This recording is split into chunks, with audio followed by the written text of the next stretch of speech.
Alright, what's up? I wanted to finally make this video just to document what I've been working on in the game recently. And it's some kind of crazy glitches that I guess I've taken to calling Shangri-La Skip. Although I don't think Shangri-La Skip itself is going to be possible. I'll get to that. But anyway, this is out of bounds and some movement you can do to screw up the order of execution in the game scripts and hopefully eventually let us skip a whole bunch of content. But anyway, so right now I'm in chapter 11, pretty close to the end of the game already. But I'm trying to get the member card to get into Shangri-La, and I've already talked to the first person, and the second person I need to talk to is in this club. So the thing about this girl I'm about to talk to is that when you sit down to talk to her, there's a fade in from black, and you can actually already start mashing through the text during that fade into black. And if you finish mashing through the text before it fully fades in, then it won't be able to move you on to the next event, which teleports you across the room and then has some other dialogue. So it doesn't know what to do because you're at the end of the cutscene. So you just stand up in place and you're now clipping out of bounds. So I'll show that. You don't actually have to mash very hard for this. That works every time for free. But you can see I'm now out of bounds. I can walk around. If I wanted to, I could just leave here and continue the game normally. But instead, I'm going to head down and a bit to the right. Although I don't think the bit to the right part matters very much. But anyway, we get here, and now look at that. We're back outside, sort of. Um, so it turns out that everything in the game is on one giant map, maybe. I haven't found everything yet, but most things seem to be. And we're also in this center block where the Millennium Tower is. If you look at the map, the bar that we came from was up here. So the interiors of these buildings does not necessarily line up with where they physically are. The interior for that bar is somewhere in the center, around here-ish, maybe. But anyway, we're still not done. Now we're out of bounds, and we can walk around out of bounds. We can have some fun with this, but we got places to go. So we are going to head over here and down a little bit. So now we're in the Millennium Tower. Unfortunately, the load zone for going to the end of the game is not in here. I'm still looking for that. Hopefully it's hidden out of bounds somewhere. But anyway, we're going to sneak up. See, where am I right now? Okay, good position. We're going to sneak up right behind this guard. Kind of have to be really weirdly precise. My camera just changed strangely. Requires a strange amount of precision, though. There we go. So Kiryu just rose up out of the floor, and now we're hanging out right behind him. This step is important because I just changed my height. I just went from street level height to this elevated area. And now I can walk around here. And the camera's getting all messed up. And because I'm elevated like this, I'm not going to be hitting most of the area transition triggers. So at this point, I'm not going to get clipped back in bounds, probably. So I can walk around like this. I'm floating a little bit above the street. It's kind of hard to tell. But I'm looking at the mini-map here to make sure that I don't hit any triggers to go back in bounds. And I'm just making my way over in the direction of Shangri-La, and we're going to clip in there.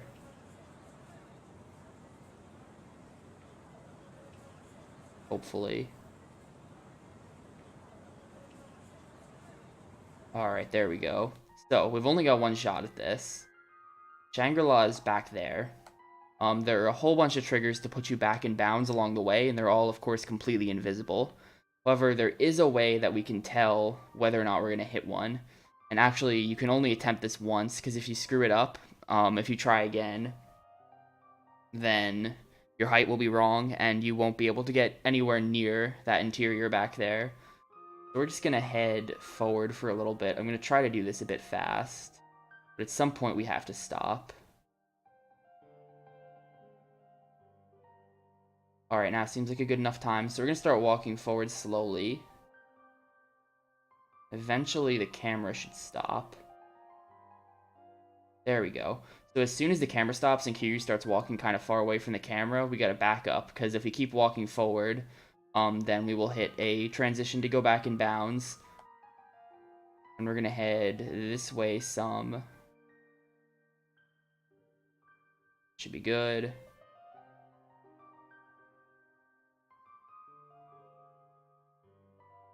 That looks pretty good. So now we're around that, and we can head on over. So we've made it to the interior. I'll clip back in now. And then here we are, we're in Shangri-La. We didn't get the membership card, we didn't go to Haruka. We can chat up this guy if we want to, but it doesn't really mean anything. And the problem comes when we head upstairs. So everything seems like it's gonna work so far. Nothing's out of the ordinary, really, except we don't have Haruka with us, I guess. But this isn't gonna work, and it'll become apparent why as soon as I try to advance the game to the next part.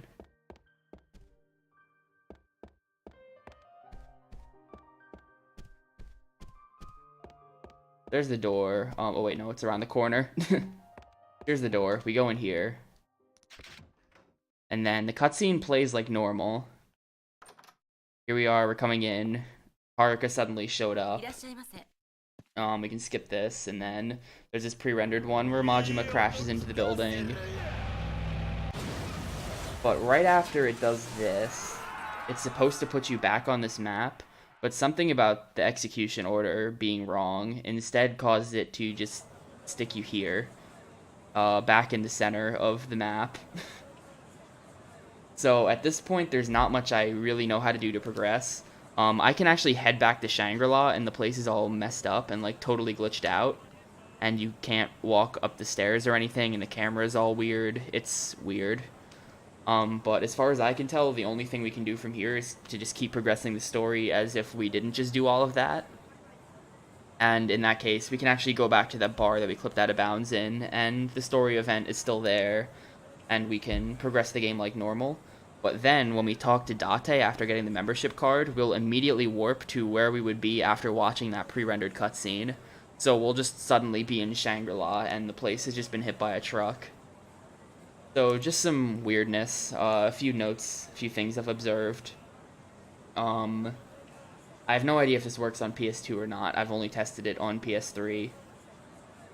Let's see. I've gotten, if you look at the map, I've gotten out around the exterior of Kamurocho, so you can walk around in that void. And I assume if the Millennium Tower is anywhere, it's probably going to be out there somewhere. But it's a big place to cover, and the loading zone to the trigger to load in these interiors is a lot smaller than the interiors often are.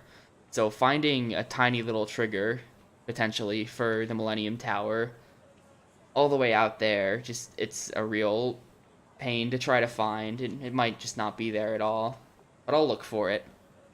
There are a few other interiors that are easy to get to that I think have good potential for messing with the order of the game, although with this knowledge about how the game order works, I'm not sure how helpful it'll be. Down here a little bit, I'll see if I can get there. There we go, I accidentally clipped back in bounds, but this is the tunnel that leads to the gambling den. So right now, the only way I know how to get out of bounds is to abuse that kind of race condition in the cutscene in Chapter 11. But if we can find something before Chapter 7, then we might be able to clip into this hallway. And then, you know, depending on how things work, we might be able to skip a good deal of things. Maybe advance straight to Chapter 7, I'm not sure.